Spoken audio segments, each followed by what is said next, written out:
ಪಥ ವೈಕುಂಠಕ್ಕೆ ಇದು ನೋಡೋ ಕಥಾಶ್ರವಣ ಮಾಡೋ ಅಂತ ಹೇಳುವಂತೆ ಮಹಾರಾಷ್ಟ್ರದ ಸಂತ ಪರಂಪರೆಯಲ್ಲಿ ದೇವರಿಗಾಗಿ ಪರಮಸತ್ಯ ಪರಮಾತ್ಮನ ಪ್ರಾಪ್ತಿಗಾಗಿ ಬಾಳಿ ಬದುಕಿ ಹೋದಂಥ ಒಂದು ಸುಂದರವಾದಂಥ ಮನೆತನ ಕಥೆಯನ್ನ ನಾವೆಲ್ಲರೂ ಚಿಂತನೆ ಮಾಡತಕ್ಕಂಥ ಆ ಪ್ರಸಂಗದಲ್ಲಿ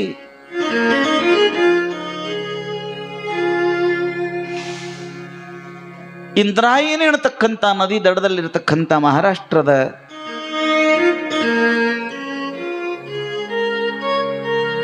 ಆಳಂದಿ ಗ್ರಾಮದಲ್ಲಿ ಯಾವಾಗ ಊದಿನ ಕಡೆ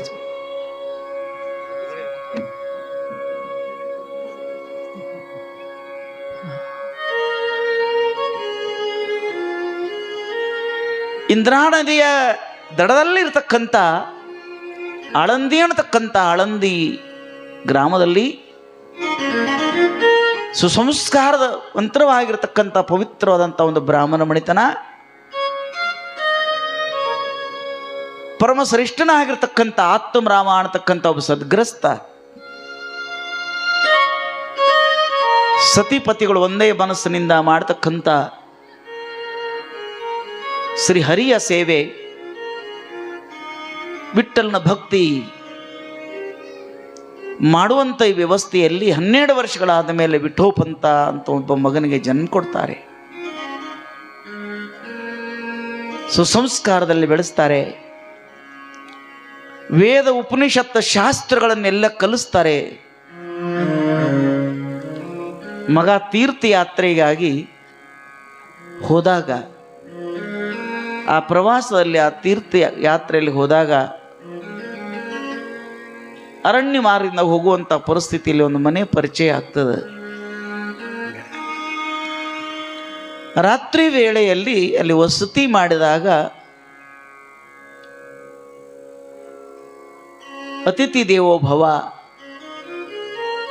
ಅವರು ಕೂಡ ಬ್ರಾಹ್ಮಣರನ್ನು ಗೊತ್ತಾಯಿತು.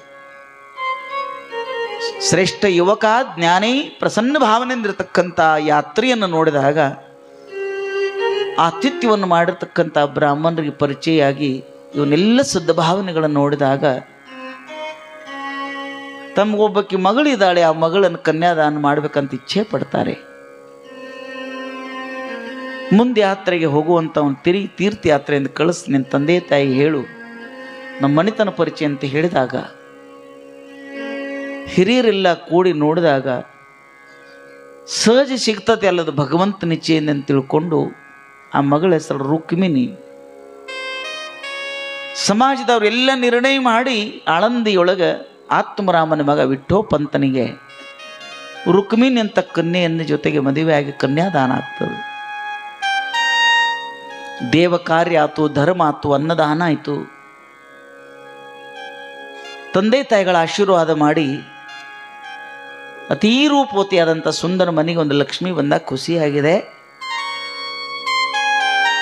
ಆನಂದವಾಗಿ ಬಾಳಿ ಬದುಕಪ್ಪ. 100 ಹಳ್ಳಿಯಲ್ಲಿ ಆತ್ಮರಾಮನ ಮಣಿತನ, ಧರ್ಮವಂತ ಮಣಿತನ, ಸಂಸ್ಕಾರವಂತರ ಮಣಿತನ ಅಂತ 100 ಹಳ್ಳಿಯೊಳಗೆ ಏನೋ ಬಂದಾಗ ನ್ಯಾಯ ಮಾಡ್ತಕ್ಕಂಥ ಹಿರಿಯ ಅಂತ ಎಲ್ಲರೂ ಪ್ರೀತಿ ಮಾಡ್ತಾರೆ. ನ್ಯಾಯ ನೀತಿ ಧರ್ಮದಿಂದ ಬಾಳಿ ಬದುಕ್ರಿ. ವಿಠೋಪಂತ, ಅತೀ ಸುಂದರವಾದಂಥ ಹೆಂಡತಿ ನಿನ್ನ ಸಿಕ್ಕಿದಾಳೆ. ಪತಿಗೆ ತಕ್ಕ ಸತಿ, ಸತಿಗೆ ತಕ್ಕ ಪತಿ, ಸತಿಪತಿಗಳ ಒಂದಾದ ಭಕ್ತಿ ಹಿತವಾಗಿರುವುದು ಶಿವನಿಗೆ. ಆನಂದವಾಗಿ ಬಾಳಿ ಬದುಕರಂತ ತಂದೆ ತಾಯಿ ಆಶೀರ್ವಾದ ಮಾಡಿ ನಿಮ್ಮ ಗೃಹಸ್ಥ ಬದುಕು ಪ್ರಾರಂಭ ಆಗಲಿ ಅಂದಾಗ ತಂದೆಗೆ ಮಗ ತನ್ನೊಂದು ಇಚ್ಛೆ, ತನ್ನೊಂದು ಭಾವನೆಯನ್ನು ವ್ಯಕ್ತ ಮಾಡ್ತಾನೆ. ಅಪ್ಪ, ಏನೇ ಆದರೂ ಹಿರಿಯರಾದಂಥ ತಂದೆ ತಾಯಿಗಳನ್ನ ಕೇಳಬೇಕಪ್ಪ.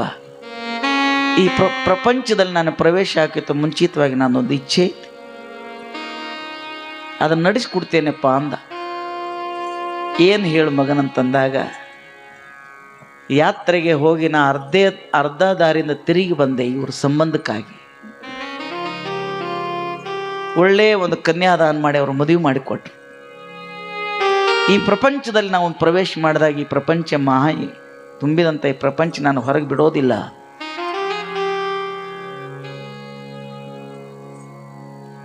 ಈ ಪ್ರಪಂಚ ಪ್ರವೇಶ ಮಾಡೋಕ್ಕಿಂತ ಮುಂಚಿತವಾಗಿ ಇನ್ನೊಂದಿಷ್ಟು ನಾ ಯಾತ್ರೆಗೆ ಹೋಗ್ಬೇಕು, ಅರ್ಧ ದಾರಿಯಲ್ಲಿ ಬಂದೇನಿ, ಇನ್ನೊಂದು 6 ತಿಂಗಳು ಕೆಲವು ತೀರ್ಥಕ್ಷೇತ್ರಗಳಿಗೆ ಹೋಗಿ ಬರಲೇನು.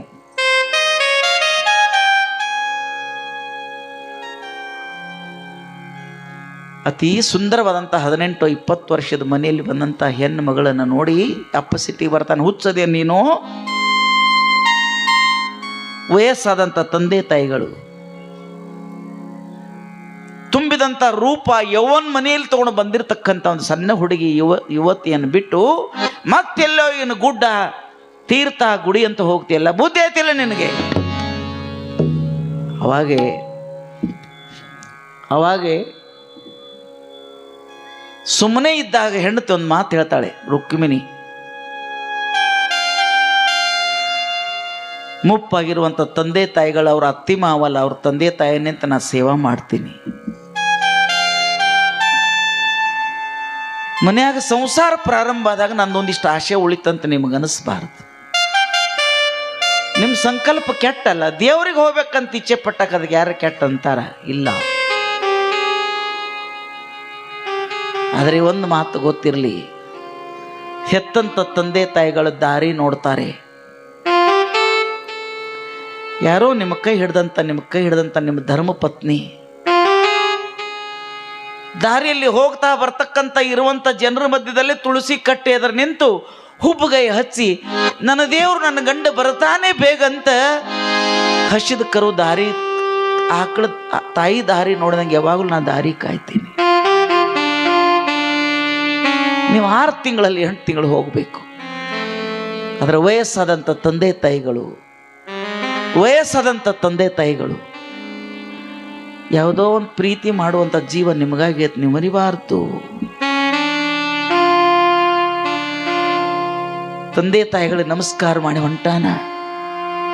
ಊರು ಸೀಮಿ ದಾಟೋ ಪರ್ಯಂತರವಾಗಿ ಆಕಳು ಬೆನ್ನು ಕರು ಹತ್ತಿದಂಗೆ ಏನ್ರಿ ಅಂತ 4 ಬಟ್ಟೆ ಊಟ ಎಲ್ಲ ತಗೊಂಡು ಗಂಡು ಹೊಂಟಾನ ತೀರ್ಥಕ್ಷೇತ್ರಕ್ಕೆ. ಗುಡ್ಡ ಏರಿದ, ವಾರಿ ಇಳದ, ಗಂಡನ ಕೈ ಕಾಣೋವರೆಗೆ 2 ಕೈಲಿಂದ ಹಂಗೆ ಕೈ ಮಾಡ್ತಾಳೆ, ಬೇಗ ಬರ್ರಿ ಅಂತ. ತಂದೆ ತಾಯಿಗಳಿಗೆ ಭಾಷೆ ಕೊಟ್ಟು ಒಂದು ಹೆಣ್ಣು ಜೀವ ದಾರಿ ನೋಡ್ತದಂತ ನೆನೆಸ್ಕೋತ ಮುಂದೆ ಹೋದ. 100 ಹಳ್ಳಿಗಳನ್ನು ತಿರುಗಾಡ್ತಾ ನಡೀತಾ ಹೋಗಿ ಒಂದು ಆಶ್ರಮ, ನದಿ ದಂಡೆಗೆ ಒಂದು ಆಶ್ರಮ ಬರ್ತದೆ. ರಾಮಾನಂದ ಅವಧೂತರು ಅನ್ನತಕ್ಕಂಥ ಒಬ್ಬರು ಸಂತ ಸನ್ಯಾಸಿಗಳ ಮಠ ಅದ. ನದಿಯಲ್ಲಿ ಸ್ನಾನ ಮಾಡಿ ಆಶ್ರಮಕ್ಕೆ ಹೋದ ಪ್ರಸಾದ ತಗೊಂಡ 14 ವರ್ಷಗಳ ಪರ್ಯಂತರವಾಗಿ ಧರ್ಮ ಶಾಸ್ತ್ರ ವೇದಗಳನ್ನು ಅಭ್ಯಾಸ ಮಾಡಿರುವಂಥ ಬುದ್ಧಿವಂತ ಪಂಡಿತಿವ. ವೇಳೆ ಆಗೈತಂತ ವಸ್ತಿ ಮಾಡಿದ. ಮುಂಜಾನೆ ಎದ್ದ ಮಠದ ಕಸ ಹೊಡೆದ, ಕಟ್ಟಿಗೆ ಹೊಡೆದ, ಊಟಕ್ಕೆ ಬಂದವ್ರ ಸೇವಾ ಮಾಡಿದ, ಒಂದಿಟ್ಟು ದಾಸೋಹ ಮಾಡಿದ. ಇದನ್ನೆಲ್ಲ ಮಾಡಿದ್ರು ನೋಡಿ ಅಲ್ಲಿರೋ ಗುರುಗಳು ಅಂತಾರೆ, ಯಾರಪ್ಪ ನೀನು? ಯಾರು ನೀನು? ಆಳಂದಿಯಿಂದ ಬಂದಿರತಕ್ಕಂಥ ಆತ್ಮರಾಮನ ಮಗ, ನನ್ನ ಹೆಸರು ವಿಠೋಪಂತ. ಇಲ್ಲಿ ಸತ್ಸಂಗ ನಡೆದದ. ಸಾರ ಸಜ್ಜನರ ಸಂಘ ಲೇಸು ಕಂಡಯ್ಯ. ಎಲ್ಲ ತೀರ್ಥವು ಈ ಚಿಂತನೆ ಒಳಗದಪ್ಪ. ಒಂದು 4 ದಿನ ಯಾಕೆ ನಿಲ್ಲಬಾರ್ದು ಅಂದ್ರೆ ಗುರುಗಳು ಹೇಳ್ತಾರಂತ ನಿತ್ತ. ವಾರ ಆಯ್ತು, 15 ದಿನ ಆಯ್ತು. ಸತ್ಸಂಗ ಮುಗಿದಾಗ ಮತ್ತು ಗುರುಗಳಿಗೆ ಪ್ರಶ್ನೆ, ಗುರು ಶಿಷ್ಯರು ಇಬ್ಬರು ಪ್ರಶ್ನೆ ಮಾಡಾಕತ್ರು. ಮಾಡ್ತಾ ಇಬ್ರು ಸ್ನೇಹ ಬೆಳೀತು. ವಯಸ್ಸಾದಂಥ ಗುರುಗಳು ಮನುಷ್ಯನಲ್ಲಿ ಅಂತಾರೆ, ಧನ್ಯ ನಿನ್ನ ಹಡದಂಥ ತಂದೆ ತಾಯಿಗಳು. ವಿಠೋಪಂತ, ನನ್ನ ವಯಸ್ಸಾಗಿ ನಾನು ತೀರಿ ಹೋದ ಮೇಲೆ ಈ ಜ್ಞಾನಪೀಠಕ್ಕೆ, ಈ ಮಠಕ್ಕೆ, ಈ ಪೀಠದ ಮ್ಯಾಗ ಕೊಂಡುವಂಥ ಯೋಗ್ಯತೆ ಯಾರಿಗೂ ಇಲ್ಲ. ನೀನೇ ಇದ್ರ ಮೇಲೆ ಕೊಂಡುವಂಥ ಯೋಗ್ಯತೆ ನಿನಗದ. ಎಲ್ಲ ಬಲ್ಲವ, ತಿಳಿದವ, ಜ್ಞಾನಿ, ಸತ್ಯವನ್ನು ಕಾಣಬೇಕಂತಕ್ಕಂಥ ಭಕ್ತಿ ಅಧ್ಯಾತ್ಮದ ಹಸಿವು ನಿನ್ನಲ್ಲಿದೆ. ಬಿಟ್ಟು ಹೋಗಬೇಡೋ, ಇಲ್ಲೇ ಇರೋ ಅಂತೆಲ್ಲ ಹೇಳ್ತಾ ಇದ್ದ. ಗುರುಗಳು ಹೇಳ್ತಾರೆ, ವಿಠೋಪಂತ ನಿನ್ನ ಮದುವೆ ಆಗೈತೇನೋ? ಕತಿ ಇಲ್ಲಿಂದ ಶುರುವಾಗಿತ್ತು. ನೀನು ಜರ ಶಾಂತ ಕೊಂಡ್ರೆ ನೋಡೋಣ. ಚಲೋ ನಡೆದಾಗ ಒಂದು ಸ್ವಲ್ಪ ನೋಡ್ರಿ, ಇಲ್ಲಿಂದ ಪ್ರಾರಂಭ ಆಗಿತ್ತು. ನಿನ್ನ ಮದುವೆ ಆಗೈತೇನೋ ಅಂದ. ಗುರುಗಳಂತಾರೆ, ಮದುವೆ ಆಗೈತೆ ಅಂತ ಹೇಳಿದ ಬಳಿಕ ತಿರುಗಿ ಊರಿಗೆ ಕಳಿಸ್ತಾರ. ನಾನು ಉದ್ಧಾರ ಮಾಡ್ಕೊಳ್ಳೋ ಸಲುವಾಗಿ ಒಂದು ಮಾತು ಸುಳ್ಳು ಹೇಳಬೇಕಂತ ಮದುವೆ ಆಗಿಲ್ಲ ಅಂದ ಅಲ್ರಿ, ಮದುವೆ ಆಗಿಲ್ಲ ಅಂದ.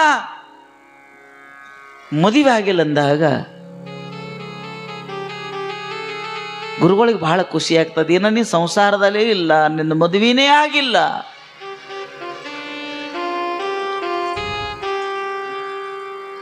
ಅಂದ ಬಳಿಕ ನೀ ಸನ್ಯಾಸ ಯಾಕೆ ತಗೋಬಾರ್ದು ಅಂದ್ರು.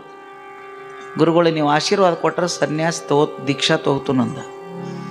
ಶುಭವಾಗಿರತಕ್ಕಂಥ ಬ್ರಹ್ಮ ಮುಹೂರ್ತದಲ್ಲಿ ಒಂದಿನ ಮುಹೂರ್ತ ನೋಡಿ, ಏನೂ ಈಗ ಗೊತ್ತಿಲ್ಲ ಇವನು ಮದುವೆ ಆಗಿಲ್ಲ ಅಂತ ತಿಳ್ಕೊಂಡು ಗುರುಗಳೆಲ್ಲ ಆಶೀರ್ವಾದ ಮಾಡಿ ವಿಠೋಪಂತನಿಗೆ ಸನ್ಯಾಸಿ ದೀಕ್ಷಾ ಕೊಟ್ಟರು. 6 ತಿಂಗಳಾಯ್ತು, 8 ತಿಂಗಳಾಯ್ತು. ಹೆತ್ತಂತ ತಂದೆ ತಾಯಿಗಳನ್ನೆಲ್ಲ ಹಿಡಿದು ಮನ್ಕೊಂಡಿದ್ದಾರೆ.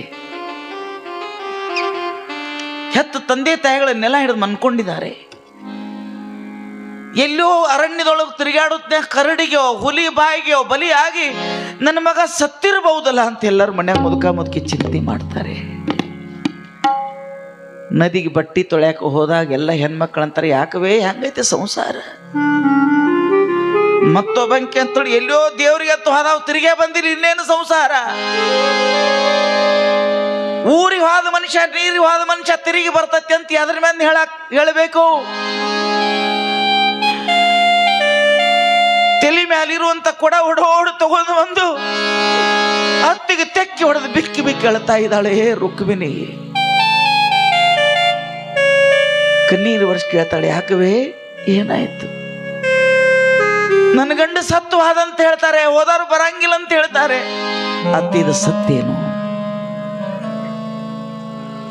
ಊರು ಸುದ್ದಿ ಏನಾಯ್ತು, ಹೋದವನು ಸುದ್ದಿ ಏನಾಯ್ತಂತ ಊರೆಲ್ಲ ಇದ್ರ ಬಗ್ಗೆ ಚಿಂತನೆ ಮಾಡುವಂತ ಪ್ರಸಂಗ. ಈ ಆಳಂದಿಯವರು ಒಂದಿನ ಎಲ್ಲೋ ದೇವ್ರಿಗೆ ಹೋಗಿದ್ರು. ಈ ಆಳಂದಿಯವರು ಎಲ್ಲೋ ದೇವರಿಗೆ ಹೋಗಿದ್ರು. ನದಿ ಸ್ನಾನ ಮಾಡಿ ಆ ಮಠಕ್ಕೆ ಹೋದರು. ಗಡ್ಡ ಬೆಳೆದಾವ, ಕೊಳ್ಳಾಗ ರುದ್ರಾಕ್ಷಿ ಅದ, ಕಾಮಿ ಬಟ್ಟೆ ಅದ, ಅಲ್ಲೆಲ್ಲ ವ್ಯವಸ್ಥೆ ಮಾಡಕತ್ತಿದ್ದ ವಿಠೋಪಂತ. ಮಠದಾಗ ಹೋಗಿ ನಮಸ್ಕಾರ ಮಾಡಿ ಪ್ರಸಾದ ಮಾಡಿ ತಿರುಗಿ ಬರುತ್ನ್ಯಾಗ ನೋಡಿದ್ರು ಬಂದ ನಮ್ಮ ಆತ್ಮರಾಮನ ಮಗ ಈ ವಿಠೋಪಂತನ ಗತೆ ಕಾಣ್ತಲ್ಲ ಇವ ಸ್ವಾಮಿ ಸನ್ಯಾಸಿ. ಒಬ್ರಂಗ ಒಬ್ಬಿರ್ತದ, ಅವೆಲ್ಲಿ ಇವೆಲ್ಲಿ. ಅಲ್ಲೋ 8-9 ತಿಂಗಳಾತು ಮನೆ ಬಿಟ್ಟು ನಾವು ಬಂದಿಲ್ಲ ಅಂತ ಪಾಪ ಹೆಂಡತಿ ಮುದುಕಿ ದಾರಿ ನೋಡ್ತಾರ. ಇಲ್ಲೇ ಕೂತ್ ಯಾಕೆ ಮಾತಾಡೋದು, ನೋಡೇ ಬಿಡು ನಾವು ಭೇಟಿ ಆಗೋನು ಅಂತ ತಿಳ್ಕೊಂಡು ಎಲ್ಲರೂ ಸುತ್ತುವರಿತಾರೆ. ಏನಪ್ಪಾ ವಿಠೋಪಂತ. ಊರವ್ರು ನೋಡಿದ ಬಳಿಕ ಮುಖ ಕೆಳಗಾಯ್ತು. ಇವರೆಲ್ಲ ವಿಚಾರ ಮಾಡೋತ್ನ್ಯಾಗ ಗುರುಗಳು ನಿಂತಾರ ಕಟ್ಟಿ ಮೇಲೆ. ಗುರುಗಳೇ, ಇವ್ ನಮ್ಮೂರು ಹುಡುಗ, ಆತ್ಮರಾಮರ ಮಗ, ದೊಡ್ಡ ಪಂಡಿತ, ಬಹಳ ದೊಡ್ಡ ಸಂಸ್ಕಾರವಂತ ಮಣಿತನ. ಆದರೆ ಗುರುಗಳೇ, ಮದುವೆ ಆದವ್ರು ಸನ್ಯಾಸಿ ಆಗ್ಲಿಕ್ಕೆ ಬರ್ತದೇನು? ಸಂಸಾರದಾಗಿದ್ದವ್ರು ಅದನ್ನು ಬಿಡಬಾರದಪ್ಪ, ಅಲ್ಲೇ ಇದ್ದು ಭಕ್ತಿ ಮಾಡಬೇಕು. ಅದೇ ಮದುವೆಯಾಗ 5 ದಿನ ಮನ್ಯಾಗ ಹೆಂಡತಿ ಬಂದಾಳ, ಇನ್ನ ದೇವ ಕಾರ್ಯ ಆತು ಇಲ್ಲ ಗೊತ್ತಿಲ್ಲ. ನೀವು ತೀರ್ಥ ಕ್ಷೇತ್ರಕ್ಕೆ ಹೋಗ್ತಾನಂತ ಬಂದವ್ ನಿಮ್ಮ ಸೇವಾ ಮಾಡಿ ನೀವು ಸನ್ಯಾಸಿ ಆಗ್ಯಾನಲ್ಲ.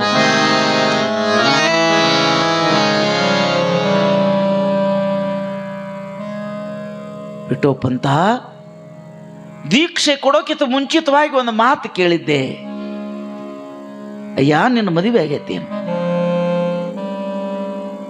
ನಮಗಾಗಿ ಒಂದು ಜೀವ ಯಾವಾಗಲೂ, ನಮಗಾಗಿ ಒಂದು ಯಾವಾಗಲೂ ಜೀವ ಕಷ್ಟಪಟ್ಟು ಅದು ಇವತ್ತಿನ ದಿನ ಕಣ್ಣೀರು ಸುರಿಸಬಾರದು, ಅದು ಪಾಪ. ಗುರುಗಳೇ, ಮದುವೆ ಆಗೈತೆ ಅಂತ ಹೇಳಿ ನೀವು ದೀಕ್ಷೆ ಕೊಡಂಗಿಲ್ಲ. ಸನ್ಯಾಸ ದೀಕ್ಷೆ ತಗೊಂಡು ಸಾಧನೆ ಮಾಡ್ಲಾರ ಸತ್ಯವನ್ನು ಕಾಣಲಿಕ್ಕೆ ಬರೋದಿಲ್ಲ. ಒಂದು ತಪ್ಪಾಯ್ತು ಗುರುಗಳೇ, ನಾ ಸುಳ್ಳು ಹೇಳಿದೆ. ಹುಚ್ಚ ಈ ರೀತಿ ನೀ ಮಾಡ್ಕೋತಿದ್ದಾಗ ಆ ಜೀವ ಕಣ್ಣೀರು ಸುರಿಸ್ತದೋ ಅದು ಪಾಪ ನಿನಗೂ ಐತಿ, ನನಗೂ ಐತಿ. ಏನು ದೊಡ್ಡ ಕೆಲಸ ಆಗಿಲ್ಲ, ನಾನೇ ಸನ್ಯಾಸಿ ಕೊಟ್ಟಿದ್ದೆ, ನಾನೇ ಸನ್ಯಾಸ ದೀಕ್ಷೆ ಕೊಟ್ಟಿದ್ದೆ. 1-2 ಮಕ್ಕಳಾಗ್ತಾನ, ಗಂಡ ಅಂತಿದ್ದ ಅಲ್ಲೇ ಜಪ ತಪ ಮಾಡಕ್ ಬರ್ತೈತಿ. ಆದ್ರೆ ಒಂದು ಜೀವ ನಿನಗ ಕಣ್ಣೀರು ಸುರಿಸಬಾರ್ದು, ಎಲ್ಲ ಬಟ್ಟೆಗಳನ್ನು ಕಳೆದು ನನ್ನ ಪಾದಿಗಿಡು, ನಮಸ್ಕಾರ ಮಾಡಿ ಬಿಳಿ ಬಟ್ಟೆ ಕೊಂದು ಮತ್ತೆ ನಿನ್ನ ಊರಿಗೆ ನೀ ಹೋಗಂತ ಹೇಳಿದಾಗ ಇಷ್ಟು ನಮ್ಮೂರು ಹುಡುಗಂದು ಇವರು ಹೋದರು. ಇವು ನಮ್ಮ ಊರು ಹುಡುಗರಿ ಅಂತ ಅವ್ರು ಮತ್ತೆ ಅಲ್ಲೇ ಕಿರ್ತಾರ. ಅವ್ರು ರಾತ್ರಿ ವಸತಿ ಮಾಡಿ ಹೋದ್ರು. 4 ದಿವ್ಸನೊಳಗೆ ಊರಾಗ ಬಂದು ಮುಟ್ಟಿದ್ರು. ಸುದ್ದಿ ಊರಾಗ ಹೆಂಗಾಗ್ತಾವ ನಿಮ್ಗೆ ಗೊತ್ತೈತಿ? ರಾಮಾಪುರ ಮಗ ಸನ್ಯಾಸಿ ಆಗ್ಯಾನ. ರಾಮಾಪುರ ಮಗ ಸನ್ಯಾಸಿ ಆಗ್ಯಾನ. ದಿನಕ್ಕೆ 10 ಸಲ ಹಾದಿ ಮೇಲೆ ಬರೋರು ಕುಬ್ಬೇರಿಸಿ ಎಲ್ಲರನ್ನು ಬರ್ತಾರ. ಊರಿಗೆ ಹೋದ ಸಂತೆ ಹೋದ ತಾಯಿ ಏನು ಮಕ್ಕಳ ಹೆಂಗೆ ಕಟ್ಟಿ ಮೇಲೆ ನಿಂತು ನಮ್ಮ ಮಗು ಬರ್ತಾಳಂತ ದಾರಿ ನೋಡ್ತಾ ಇದ್ದಾವಲ್ಲ. 10 ಸಲ ದಾರಿ ನೋಡುತ್ತಾ ಹೆಂಡತಿ, ಏನೇನೋ ಕನಸು ಕಂಡಂತ ಹೆಂಡತಿ ಆನಂದವಾಗಿ ಗಂಡ ಹೆಂಡತಿ ಇದ್ಕೊಂಡು ಮನೆ ತುಂಬ ಮಕ್ಕಳ ಅತ್ತಿ ಮಾವ ಸೇವೆ, ಮಕ್ಕಳನ್ನು ಬೆಳೆಸಬೇಕು, ಮನೆ ತುಂಬಬೇಕು, ಖುಷಿಯಾಗಿ ನಾ ಸಮಾಜದಾಗಿರ್ಬೇಕು ಅಂತ ತಿಳ್ಕೊಂಡು ಏನೇನು ಕನಸು ಪಡ್ತಿದ್ದಳಲ್ಲ, ಅದರ ಮೇಲೆ ನೀರು ಸುರಿಯುವುದಂಗಾಗಿ ದೇವಾ ಮುಪ್ಪು ತಂದೆ ತಾಯಿ ಪತ್ರ ಬರೀತಾರೆ. ಹೇಗಿದೆ ನಿನ್ನ ಸಂಗಾಟ ಗಂಡ ಚಲೋ ಅದಾನಿಲ್ಲೋ, ಏನು ಹೊಸ ಹಳಿ ಸುದ್ದಿ ಹೆಂಗದಿರಿ ಅಂತಂದಾಗ ಹನಿ ಕಣ್ಣೀರು ಬೀಳ್ಲಿಕ್ಕತ್ಯಾವ. ಹತ್ತಿ ಮಾವು ಅವು ಒಪ್ಪಿದ್ದಂಗೆ ಗಂಡ ನನ್ನ ಬಿಟ್ಟ ಇರೋದಿಲ್ಲ, ಯಾವಾಗಲೂ ಕೂಡ ಇರ್ತೀವವ್ವ, ನಿನ್ನ ಆಶೀರ್ವಾದ ಇರ್ಲಿ ಅಂತ ಉತ್ತರ ಕೊಡ್ತಾಳ. ಗುರುಗಳ ಮೇಲಿರುವಂತಹ ಬಟ್ಟೆಯನ್ನು ತಕ್ಕೊಂಡು ತಿರುಗಿ ಊರು ಕಳಿಸ್ತಾ ಇದ್ದಾರೆ. ವಾರ ತಿಂಗಳ ತನ ನಡ್ಕೋತ ಬಂದು ತಮ್ಮ ಊರಿಗೆ ಬಂದು ಬಿಳಿ ಬಟ್ಟೆ ಮ್ಯಾಗ ನದಿ ಒಳಗೆ ಸ್ನಾನ ಮಾಡಿ, ದೇವರೇ ಏನೋ ನನ್ನ ತಪ್ಪು ಅದರ ಕ್ಷಮಿಸಿ ಮತ್ತೆ ನಾ ಸಮಾಜದಾಗ ಉಳಿಯಂಗಾಗಲಿ ಅಂತ ನದಿಯಾಗ ಸ್ನಾನ ಮಾಡುತ್ತಿದ್ದ. 4 ಮಂದಿ ನೋಡಿರೋ, ಅಯ್ಯೋ ಮೊನ್ನೆ ಸನ್ಯಾಸಿ ಆಯ್ತ ಅಲ್ಲಿದ್ದ, ವರ್ಷದ ಈಚೆ ಕಡೆ ಮದುವೆ ಮಾಡ್ಕೊಂಡು ಇಲ್ಲಿದ್ದ, ಸನ್ಯಾಸಿಯಾಗ ಅಲ್ಲಿದ್ದ, ಮತ್ತೆ ಬಿಳಿಯವರಿ ಮ್ಯಾಗ ಬಂದ. ಊರಕ್ಷಿಂದ ನಡು ಊರಾಗಿಂದ ತೆಳಗ ಮುಖ ಮಾಡಿ ಇಟೋಪಂತ ಬರುತ್ನ್ಯಾಗ ಮಹಡಿ ಮ್ಯಾಗ ನಿತ್ತಾರ, ಕಟ್ಟಿ ಮ್ಯಾಗ ನಿತ್ತಾರ, ಒಳಗೆ ಕಿಟಕಿಯಿಂದ ನೋಡ್ತಾರ. ಇಡೀ ಓಣಿ ಒಳಗಿರ್ತಕ್ಕಂಥ ಎಲ್ಲ ಜನ ನೋಡ್ತಾರೆ. ಯಾರೋ ಹೇಳ್ತಾರೆ, ರುಕ್ಮಿಣಿ ನಿನ್ನ ಗಂಡ ಬಂದಾನ, ರುಕ್ಮಿಣಿ ನಿನ್ನ ಗಂಡ ಬಂದಾನಂತಂದಾಗ ಹನಿ ಮ್ಯಾಲ ಕುಂಕುಮ ಹಚ್ಕೊಂಡು ದೊಡ್ಡ ಬೈತಿಲೆ ಒಳಗೆ ತುಂಬತಾಳ ಕುಂಕುಮ. ದೇವ್ರ ನಮಸ್ಕಾರ ಮಾಡಿ ಓಡೋಡಿ ಬಾಗಿಲಿ ಬರುವುಡ ಗಂಡ ನಿಂತಾನ. ಕಣ್ಣ ತುಂಬಿದ್ದು, ಮನುಷ್ಯ ಆನಂದವಾಗಿತ್ತು. ಓಡೋಡಿ ಏನ್ರಿ ಒಳಗೋಡೆ ಅವು ಅಪ್ಪ ಅತ್ತಿ ಮಾವ ಹೇಳ್ತಾಳೆ, ಯವ್ವ ಅತ್ತಿ ಅವ್ರು ಬಂದಾರ, ಮಾಮ ಅವ್ರು ಬಂದಾರ. ಏನ್ರಿ? ವಯಸ್ಸಾದಂತ ಮುಪ್ಪಿನ ಮುದುಕಿ ಹೊಡೋಡು ಬಾಗಿಲಿಗೆ ಬರ್ತಾರೆ. ಬಂಗಾರ ಬಣ್ಣದ ಸುಂದರವಾಗಿರುವಂತ ಮಗನನ್ನು ನೋಡಿ ಖುಷಿ ಪಡ್ತಾರೆ. ತಂದೆ ತಾಯಿಗಳು ನಮಸ್ಕಾರ ಮಾಡುತ್ತ ಕಣ್ಣ ನೀರು ಬಿಡ್ತಾವ. ಹೆಂಡತಿ ತಲೆ ಮೇಲೆ ಕೈ ಇಟ್ಟ 4 ಜೀವ ಒಂದು ಕಡೆ ಕೂಡಿದಾಗ ಮನುಷ್ಯನೊಳಗೆ ಖುಷಿ ಆಯ್ತು. ಇಟ್ಟನ್ನು ಕೊಡದ ಊರಾಗಿರುವಂತ ಎಲ್ಲ ಹಿರಿಯರ ಬಾಗಿಲು ಮುಂದೆ ಬಂದಿದ್ರು. ಆತ್ಮರಾಮ 100 ಹಳ್ಳಿ ಒಳಗೆ ಇನ್ನೊಬ್ಬರ ಮನೆ ನ್ಯಾಯ ಹೇಳ್ತಕ್ಕಂಥ ಹಿರಿಯ ಮನುಷ್ಯ. ಮಂದಿ ನ್ಯಾಯ ಮಾಡ್ತಕ್ಕಂಥ ತನ್ನ ಮನೆನೂ ನ್ಯಾಯ ಮಾಡ್ಬೇಕು. ತನ್ನ ಮನೆ ನ್ಯಾಯ ಮಾಡುವಂತ ನಿರ್ಣಯ ತನಗೆ ಮಾಡ್ಲಕ್ಕೆ ಬರದಿದ್ರೆ ಈ ಸಮಾಜದಿಂದ ಹೊರಗೆ ಬೀಳಬೇಕಿದು ಸಮಾಜದ ನಿರ್ಣಯ. ಆತ್ಮರಾಮಂದ ಏನಾಯ್ತಪ್ಪ, ನನ್ನ ಮನೆ ನ್ಯಾಯದೊಳಗೆ ಏನು ತಪ್ಪೈತಿ ನೀವು ಸಮಾಜದವ್ರು ಹೇಳ್ದಂಗೆ ನಾ ಕೇಳಾಕ್ತಾ ಇರೋದನ್ನ ಹೇಳಿ. ಮೊದಲು ಮದುವೆ ಮಾಡಿಕೊಂಡ ನಾವೆಲ್ಲ ಅಕ್ಕಿ ಕಾಳಕ್ಕಿ ಚಲೋ ಆಗಲೆಂದೀವಿ. ದೇವ್ರಿಗೆ ಹೋಗ್ಬೇಕಂತ ಯಾವ ಮಠದಾಗ ಇದ್ಕೊಂಡು ಮನ್ಯಾಗ ಹೆಂಡತಿ ಇರತಾಪಕ್ಕಿರು ಸಹಿತ ಗುರುಗಳಿಗೆ ಸುಳ್ಳು ಹೇಳಿ ಮೈ ಮೇಲೆ ಕಾವಿ ಹಾಕೊಂಡು ಗುರುಗಳಿಗೆ ಗುರುತಾದ ಬಳಕ ಒಂದು ಜೀವ ಕಣ್ಣೀರು ಹಾಕಬಾರದಪ್ಪ, ಹೋಗಿ ನೀವು ಮನೆಗೆ ಹೋಗಂದಾಗ ಮತ್ತೆ ಮೇಮೆ ಹಾಕೊಂಡದೆಲ್ಲ ತೆಗೆದುವಾಗದು ಮತ್ತೆ ಬಿಡಿ ಅರಿವು ಹಾಕೊಂಡ. ಸಂಸಾರ ಇದ್ದ ಬಿಟ್ಟೆ ಯಾಕ, ಸನ್ಯಾಸಿ ಆದ ಯಾಕ, ಸನ್ಯಾಸಿ ಆದ ಮತ್ತೆ ಸನ್ಯಾಸವನ್ನು ಬಿಟ್ಟೆ ಯಾಕ, ಮತ್ತೆ ಬಿಡಿ ಅರಿವು ಹಾಕೊಂಡು ಮತ್ತೆ ಹೆಂಡ್ರ ನನ್ನ ಮನಿ ಅಂತ ತಿಳ್ಕೊಂಡು ತಿರುಗಿ ಬಂದೆ ಯಾಕ. ಆತ್ಮಾರಾಮ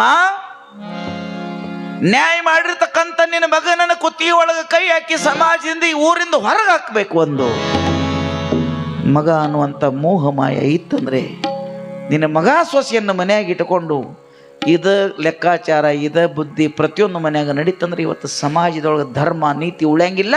ನಿನಗಿದ್ರ ಅಕಸ್ಮಾತ್ ನಿರ್ಣಯ ಮಾಡೋ ಬುದ್ಧಿ ಇರದಿದ್ರೆ ಇವತ್ತು 200-300 ಮನೆ ಒಳಗೆ ಇವತ್ತಿನ ದಿನ ಯಾರ ಅನ್ನ ನೀರ ಬೆಂಕಿ ಧರ್ಮ ಕಾರ್ಯ ಮಂಗಲ ಕಾರ್ಯ ಎದರಾಗೂ ಸಹಿತ ನಮ್ಮ ಪಂಗತಿಗೆ ನಿನ್ನ ಮಣಿತನ ಕೊಂಡೋದಿಲ್ಲ.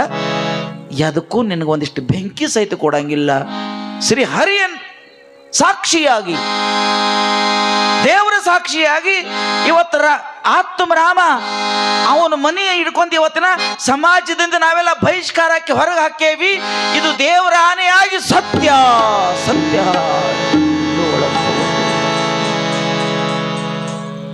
ಇಷ್ಟೆಲ್ಲ ಹೇಳಿ ಅವ್ರು ಹೊರಗೆ ಹೋಗುವಂತಹ ಪ್ರಸಂಗ, ಇಷ್ಟೆಲ್ಲ ಅವರು ಹೇಳಿ ಹೊರಗೆ ಹೋಗುವಂತಹ ಪ್ರಸಂಗದಲ್ಲಿ ಎಲ್ಲರೂ ಮನೆಯೊಳಗೆ ಬಂದಿದ್ದಾರೆ. ಸೊಸಿ ಮಗನ ಮುಂದೆ ಕುಣಿಸ್ಕೊಂಡ, ನಾವೇನೇನೋ ಮಾಡಿರ್ತಕ್ಕಂಥ ದೈವ ನಮ್ಮ ತಪ್ಪಿಗಾಗಿ ಏನೋ ಮಾಡಬೇಕಾಯ್ತು. 10 ಊರ ನಮಗೆ ಯಾರು ಬೆಂಕಿ ಕೊಡಂಗಿಲ್ಲ, ನೀರು ಕೊಡಂಗಿಲ್ಲ, ಮದುವೆ ಮಂಗಲ ಕಾರ್ಯದಲ್ಲಿ ಯಾವಾಗೂ ನಮ್ಮನ್ನು ಕೊಂಡಂಗಿಲ್ಲ, ಪಂಗತಿ ಒಳಗೆ ಊಟಕ್ಕೆ ನಮ್ಮ ಕೊಂಡು ಯೋಗ್ಯತೆ ಇಲ್ಲ, ಪೂರ್ತಿ ನಮ್ಮ ಜಾತಿಯಿಂದ ಹೊರಗೆ ತೆಗೆದಾರೆ. ಜಗದ ನ್ಯಾಯ ಮಾಡು, ನನ್ನ ಮನೆ ನ್ಯಾಯ ಮಾಡ್ಲಿಕ್ಕಾಗಲಿಲ್ಲ, ಯಾವೋ ಇವತ್ತು ತಪ್ಪಿಗಾಗಿ ನಾವು ಇಂಥದ್ದು ಭೋಗಿಸೋದು ಬತ್ತಂತ ಚಿಂತೆ ಮಾಡಿ ಮಾಡಿ ಅಪ್ಪ ಒಂದಿನೆಲ್ಲ ಹಿಡಿದ ಅಪ್ಪ ತೀರ್ಕೊಂಡು ಅಂತ್ಯ ಸಂಸ್ಕಾರಕ್ಕಾಗಿ ಬರ್ರಿ ಅಂತ ತಿಳ್ಕೊಂಡು ಗೋಳಾಡಿ ಎಲ್ಲರೂ ಹೋದ್ರೆ ಎಲ್ಲರೂ ಬಾಗಲ ಹಿಕ್ಕೋತಾರೆ. ಅವರೇ ಗಂಡ ಹೆಂಡತಿ ಕೂಡಿಸ್ರು, ಅವರೇ ಬೆಂಕಿ ತಗೊಂಡು ಗಂಡ ಹೆಂಡತಿ ಹೋಗಿ ನದಿ ದಂಡಿಗೆ ಅಗ್ನಿ ಸಂಸ್ಕಾರ. ದೇವಾ, ಒಂದು ಪಶು ಪ್ರಾಣಿಕ್ಕಿಂತ ನಮ್ಮ ಜೀವನ ಕಠಿಣ ಬಂತಂತ ತಿಳ್ಕೊಂಡು ಮುದುಕಿ ತೀರ್ಕೋತು. ಸುಖ ದುಃಖದ ಮಧ್ಯದಲ್ಲಿ ಏನೋ ಇದ್ದಾಗ ಕಷ್ಟ ಕಾಲದಾಗ ಮನೆಯಾಗ ಹಿರಿಯರಿದ್ರು ಇಬ್ರು ತೀರ್ ಹೋದಾಗ ರೆಕ್ಕಿರ್ಲಾರ್ದಂತ ಹಕ್ಕಿ ಅಂತೆ ತಂದೆ ತಾಯಿಗಳನ್ನ ಕಳ್ಕೊಂಡಿದ್ದಾರೆ. ಜಗದ ಒಡೆಯನಾಗಿರುವಂತ ಪರಮಾತ್ಮ ವಿಠ್ಠಲ ಪಾಂಡುರಂಗ ನಮಸ್ಕಾರ ಮಾಡಿ ಹಿರಿಯರ ವಾದ ಬಳಕೆ ಏನೂ ಮಾಡೋಕ್ಕಾಗಂಗಿಲ್ಲ. ಏನ್ರಿ ಬಂದಂಗ ಜೀವನದಲ್ಲಿ ಸಾಗಿಸ್ಬೇಕು. ಮನೆಯಾಗ ಯಾರು ಇಲ್ಲಿಕ್ಕೆ ಒಬ್ಬಕ್ಕೇನು ಬಿಟ್ರಕ್ಕೆ ಬದುಕೋದಿಲ್ಲ. ನಾನು ಒಬ್ಬಿರ್ಬೇಕಾದ್ರೂ ಸಮಾಜ ಇರಗೂಡಂಗಿಲ್ಲ. ತುಳಸಿ ಪೂಜೆ ಮಾಡಿ, ಮನೆ ದೇವರು ಪೂಜೆ ಮಾಡಿ, ನಮಸ್ಕಾರ ಮಾಡಿ ಬಂದಂಗೆ ಹೋಗೋಣಂತ ಸಂಸಾರದಲ್ಲಿ ಬಲಗಾಲ ಇಟ್ಟು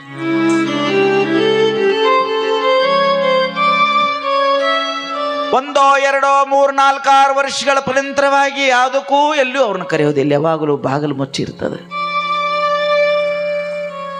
ಪವಿತ್ರ ಭಗವಂತನ ಭಕ್ತಿ ಭಾವನೆಯಿಂದ ಪೂಜೆ ಪುನಸ್ಕಾರ ಮಾಡ್ತಕ್ಕಂಥ ತಾಯಿ ರುಕ್ಮಿಣಿ 1 ವರ್ಷದಾಗ ಸುಂದರವಾಗಿರುವಂತ ಒಂದು ಗಂಡು ಮಗನಿಗೆ ಜನ್ಮ ಕೊಡ್ತಾಳೆ. ನೆರಿ ಹೊರೆಯವ್ರ ಕರೆಯಕ್ಕೆ ಹೋದ್ರೆ ಯಾರೂ ಹೆಸರಿಡಾಕ್ ಬರಂಗಿಲ್ಲ. ಇವರೇ ತೊಟ್ಲಾಗಾಕಿ, ಇವರೇ ಹಾಡ ಹಾಡಿ, ಇವರೇ ಕೊಂಚಿಗೆ ಕಟ್ಟಿ ನಿವೃತ್ತನಾಥಂತ ನಾಮಕರಣ ಮಾಡ್ತಾರೆ. ಎಂತ ಬಂಗಾರಂತ ಕೂಸ. 2 ವರ್ಷ 1 ವರ್ಷ ಕಳೆದು ಹೋಯ್ತು. ಮತ್ತೊಂದು ಗಂಡ ಜನ್ಮವಾಗಿ ಮಗ್ಗ ಜನ್ಮ ಕೊಡ್ತಾಳೆ. ಜ್ಞಾನದೇವ ಅಂತ ಹೆಸರಿಡ್ತಾರೆ. 3 ವರ್ಷ ಕಳೆದು ಹೋಗಿತ್ತು. ಮತ್ತೊಂದು ಗಂಡ ಮಗು ಜನ್ಮ ಕೊಡ್ತಾರೆ. ಸೋಪಾನ್ ಅಂತ ನಾಮಕರಣ ಮಾಡಿದರು. ಬ್ರಹ್ಮ ವಿಷ್ಣು ಮಹೇಶ್ವರನ ಗತೆ 3 ಮಕ್ಕಳು ಹುಟ್ಟಿದಾಗ ಕಡೆಗೆ ಒಂದು ಮನೆಯಾಗ ಲಕ್ಷ್ಮೀ ಗತಿ ಒಂದು ಹೆಣ್ಣು ಬೇಕಂತ ದೇವ್ರ ಕಡೆ ಬೇಡ್ಕೊಂಡಾಗ ಕಡೆಗೆ ಒಂದು ಹೆಣ್ಣು ಕೂಸ್ಕು ಹುಟ್ಟಿತು. ಆಕೆ ಹೆಸರು ಮುಕ್ತಾಯಿ ಅಂತ. 4 ವೇದಗಳಿದ್ದಂಗ ಮುತ್ತಿನಂತ ಬಂಗಾರಂತ 4 ಮಕ್ಕಳಿಗೆ ಜನ್ಮ ಕೊಡ್ತಾ ಇದ್ದಾಳೆ ರುಕ್ಮಾಬಾಯಿ.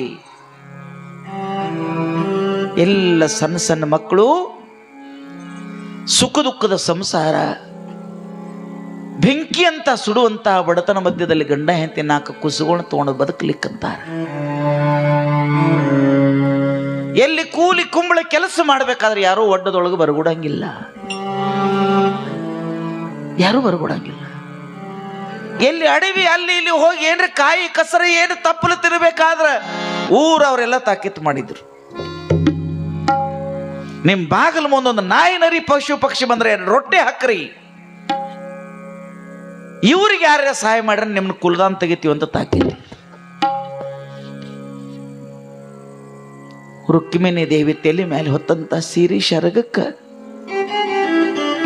106 ಸೀರೆ ಶರಗಕ್ಕೆ ಗಂಟಕ್ಯಾಳ. ಅದ ಸೀರೆ ಅದ ಶರಗ ಮೇ ಮ್ಯಾಗ ಸೀರೆ ಹರಿದೈತಿ. ಗಂಡನ ಹುಚ್ಚರಗತ್ತೆ ಗಂಡನ ಗಡ್ಡೆ ಬೆಳೆದವ.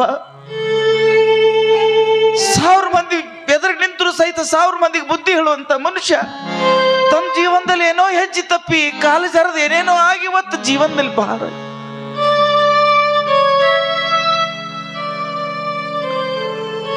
ನಾಲ್ಕು ಮಕ್ಕಳನ್ನ ತಗೊಂಡು ತನ್ನ ಸೀರೆ ಶರ್ಗ ಮುಂದೆ ಮಾಡಿ ಎಲ್ಲ ಮನೆಗೆ ಭಿಕ್ಷೆ ಬೆಳ್ಲಿಕ್ಕೆ ಹೋದ್ರೆ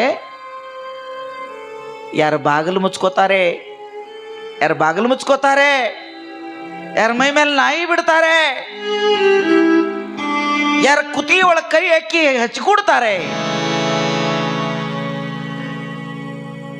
ಹೇಳ್ರಿ, ಊರಾಗ ದೇವ್ರ ಜಾತ್ರೆ ಅದ, ಹನುಮಪ್ಪನ ಜಾತ್ರೆ, ರಾಮನ ಜಾತ್ರೆ, ಊರಾಗ ಯಾವ ದೇವ್ರ ಜಾತ್ರೆ. ಯಾರೇ ಮದುವೆ ಇದ್ದಾಗ 4 ಮಕ್ಕಳನ್ನು ಕೊಟ್ಟು ನಾವಿಬ್ರು ತಪ್ಪು ಮಾಡ್ಯಾವ, ನಮ್ಮನ್ನ ಸಮಾಜದಾಗ ತಗೊಳಂಗಿಲ್ಲ. ಸಣ್ಣ ಕುಸ್ಕೊಳ್ರಿ, ನಿಮ್ಗೇನದ ಬಾಳ ಮಂದ್ಯಾಗ ದಟ್ನ್ಯಾಗ ಗೊತ್ತಾಗಂಗಿಲ್ಲ. 4-5 ದಿನಗಳಿಂದ ಊಟನೇ ಇಲ್ಲ ಮಕ್ಕಳೇ. ಅಲ್ಲಿ ಯಾರೋ ದೊಡ್ಡ ಮದುವೆ ನಡೆದು ದೂರ ಪಂಕ್ತ್ಯಾಗ ಕೂತು ಕುಂಡ್ರಿ, ಏನ್ರಿ ಒಂದು ತುತ್ತು ನೀಡ್ರಿ ಊಟ ಮಾಡ್ಕೊಂಡು ಬರ್ರಿಪ್ಪ, ನಾವು ಹಂಗೇ ನೀರು ಕುಡಿದಿರ್ತೀವಿ. ಸಣ್ಣ ಸಣ್ಣ 4 ಮಕ್ಕಳು ಹೊಟ್ಟಿ ಬೆಂಕಿಗೆ ಹಾಗೆ ಎಲ್ಲೋ ಮದುವೆ ಜಾತ್ರೆ ಒಳಗ ಎಲ್ಲೋ ಪಂಕ್ತಾಗ ಹೋಗಿ ಕುಂತ್ರ ಅಲ್ಲಿ ದೂರ ಹಿರಿಯರು ಹೇಳ್ತಿದ್ರು, ಎಂಜಲ್ ಪತ್ರ ಒಳಗೆ ತಿಂದದೆಲ್ಲ ನಾಯಿಗೆ ಹೋಗಿರಿ, ಆದ್ರೆ ಈ ಪಾಪಗೆ ಹುಟ್ಟಿದ ಮಕ್ಕಳಿಗೆ ಹಾಕಬೇಡ್ರಿ ಅಂತ ಎದಿ ಒಳಗೆ ಕೈ ನೂಚಿದಾಗ 4 ಮಕ್ಕಳು ಬಂದು ತಾಯಿಗೆ ತಕ್ಕಿ ಹೊಡೆದ್ಯವ್ವ, ಏನೋ ಕೊಡ್ಲಿಲ್ಲ ಯವ್ವ, ಏನೋ ಕೊಡ್ಲಿಲ್ಲ, ಕುತಿ ಕೈ ಹಾಕಿ ನುಗ್ಗಿಸ್ಬಿಟ್ಟಾರ. ಯಾರಿಗೆ ಯಾರಿಲ್ಲ ಎರವಿನ ಸಂಸಾರ, ಯಾರಿಗೆ ಯಾರಿಲ್ಲ ಎರವಿನ ಸಂಸಾರ. ನಿರಮೇಲಿನ ಗುರುಳಿ ನಿಜವಿಲ್ಲೋ ಹರಿಯೇ, ನಿರಮೇಲಿನ ಗುರುಳಿ ನಿಜವಿಲ್ಲೋ ಹರಿಯೇ. ಯಾರಿಗೆ ಯಾರಿಲ್ಲ ಎರವಿನ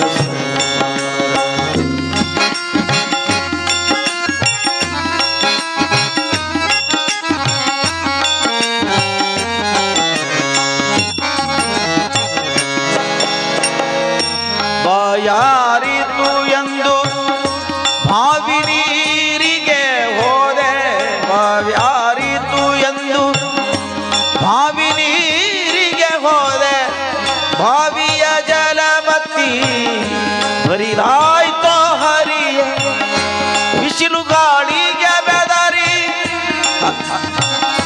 ಬಿಸಿಲು ಗಾಳಿಗೆ ಬೆದರಿ ಮರದ ನೆರಳಿಗೆ ಹೋದೆ, ಮರವು ಸೀರದ ಮೇಲೆ, ಮರವು ಸೀರದ ಮೇಲೆ ಎರಗಿತೋ ಹರಿಯೇ.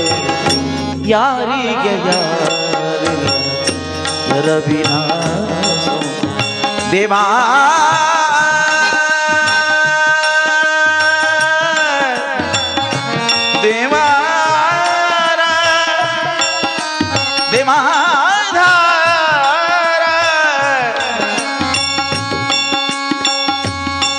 सद्गुरुनाथ महाराज की जय.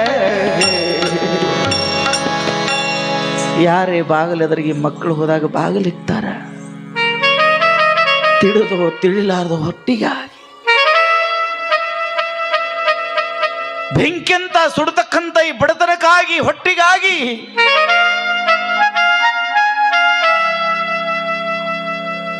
ಹೊಟ್ಟಿಗಾಗಿ ಮಕ್ಕಳು ಎಲ್ಲ ಅನ್ನ ಅನ್ನ ನೀರು ಯುವ ರೊಟ್ಟಿ ಹರಿವಾದ್ರೆ ಯಾರೂ ಒಂದಿಷ್ಟು ಬೆಂಕಿ ಕೊಡೋದಿಲ್ಲ. ಬಗಸಿ ಕಟ್ಟೆ ತಳಗ್ ನಿಂತ ನೀರಂದ್ರೆ ನೀರು ಹಾಕೋದಿಲ್ಲ. ಮದುವೆ ಮುಂಜಿ ದೇವರ ಧರ್ಮ ಯಾವ ಕಾರ್ಯಕ್ಕಿಲ್ಲ. ಸನ್ಯಾಸಿ ಮಕ್ಕಳು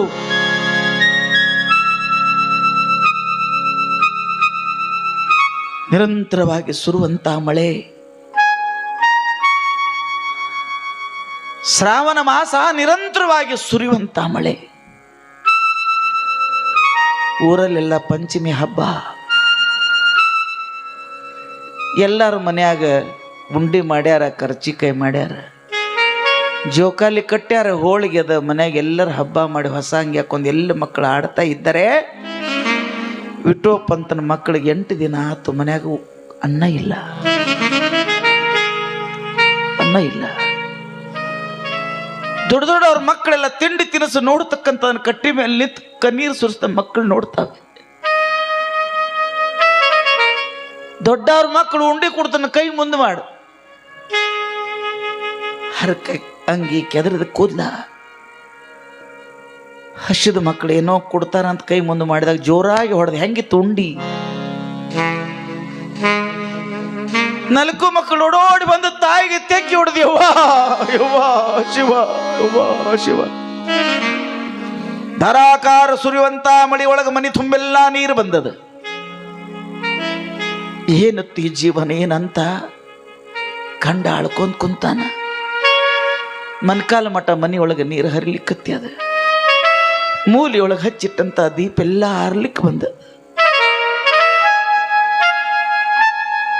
ಒಂದು ಕೂಸು ಅಂತೈತಿ, ಅವ್ವ ನೋಡು ಹೊಟ್ಟಿ ಹೋಗಿ ಬೆನ್ನಿಗೆ ಹತ್ತೈತಿ. ಮತ್ತೊಂದು ಕೂಸು ಅಂತದ, ಯವ್ವ ನಿನ್ನ 2 ಕಾಲ್ ಮುಂದೆ ಮಾಡು, ನಿನ್ನ ಕಾಲ ಮೇಲೆ ನಮಸ್ಕಾರ ಮಾಡಿ ನಿನ್ನ ತೊಡಿ ಮೇಲೆ ಮಕ್ಕೊಂಡ ಸಾಯ್ತೀನಿ ಬೇಯವ್ವ, ಸಾಯ್ತೀನಿ.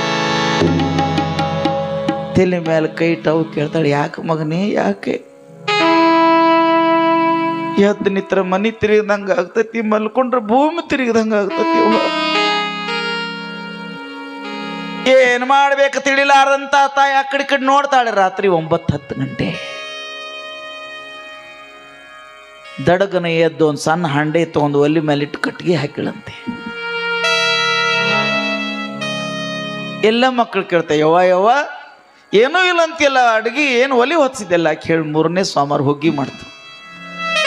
ಎಲ್ಲ ಮಕ್ಕಳು ತಾಟ್ ತಗೊಂಡು, ಯವ್ವ ನನಗೆ 2 ತಾಟು ಹುಗ್ಗಿ ಕೊಡು, ಯವ್ವ ನನಗೆ ಮೊದಲು ನೀಡು.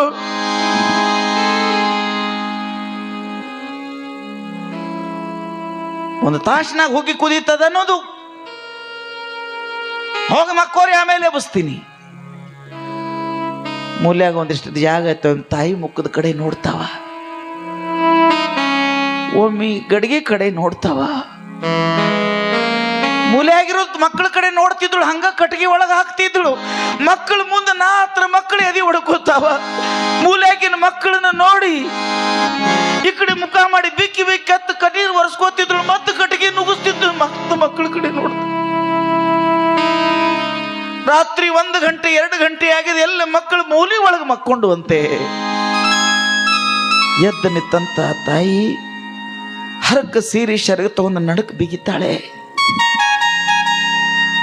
ಏ ದೇವಾ, ಬಡತನ ಕೊಡು, ಕಷ್ಟ ಕೊಡು, ವನವಾಸ ಕೊಡು, ಆದ್ರೆ ನನ್ನ ಜೀವನದಲ್ಲಿ ಬಂದಂತ ಈ ಬಡತನ ಯಾರಿಗೂ ಕುಡಿಬೇಡಪ್ಪ, ಯಾರಿಗೂ ಕುಡಿಲಿಕ್ಕೆ ಹೋಗಬೇಡ ದೇವರು, ಯಾರಿಗೂ ಬೇಡ. ತುಂಬಿದಂತ ನೀರು ಗಡಿಗೆಯನ್ನು ಹೋಗಿ ರಸ್ತಾದ ಮೇಲೆ ಸುರವಿ ಆ ಗಡಿಗೆ ಡಬ್ಬ ಹಾಕಿ ಹರಕು ಸೀರಿ ಶರಗ ಮಕ್ಕಳ ಮೇಲೆ ಮುಚ್ಚಿ ಒಂದು ಮೂಲೆಯಾಗ ಬೆಳಗುತ್ತಾ ಇದ್ದಾಳೆ. ನೀವು ಅವ್ರು ಹುಗ್ಗಿ ಹಾಕಿ ಮಾಡಿಲ್ಲ, ಬೆಳಗೋದಿ ಬ್ಯಾಕು ಬೇಡ ಮಾಡ್ತೀವಿ ಯಾಕಂದಳು. ಏನೂ ಇಲ್ಲ, ಒಲ್ಲಿ ಮ್ಯಾಗಿದ್ದಂಥ ಗಡಿಗೆ ನೋಡಿ ಮಕ್ಕಳು ಮಕ್ಕೋಲಿ ಅಂತ ನೀರು ಕುದಿಸ್ತಿದ್ರು, ಮಾಡಾಕೇನು ಇಲ್ಲ. ಗೋಡೆಗೆ ಬರೆದ ಹುಲಿ ಗುಡುಸುತ್ತಿನ ಬಂದೊಡೆ, ಕತ್ತಲಿ ಕರಡಾಗಿ ಬೆನ್ನತ್ತಿದೊಡೆ, ಕಲಸಿಟ್ಟ ಅವಲಕ್ಕಿ ಕಲಪರಗಿ ನುಂಗಿದೊಡೆ, ಹಗ್ಗವೇ ಹವಾಗಿ ಬೆನ್ನತ್ತಿದೊಡೆ. ಎಲ್ಲಿ ನ್ಯಾಯವೋ